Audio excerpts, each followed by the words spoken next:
In this guide, I'm going to be showing you how to unlock the Shock Stick in Modern Warfare 4. This is Miguel from Just Boz, and before we get into this guide, make sure to like the video and subscribe to the channel with all notifications on for more content like this. It really does help out the channel and we'd greatly appreciate it. If you have any questions, just ask them down in the comment section below. I'm going to be doing my best to reply to every single comment down there.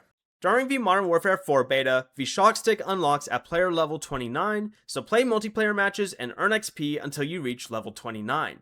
Then go ahead and open your custom loadout by selecting the Create a Class menu, and then your custom class, and then going down to the Tactical Equipment section right here, where you'll find the Shock Stick right over here. Go ahead and equip it. The Shock Stick can stick to surfaces, electrocute enemies, destroy equipment, and disrupt vehicles.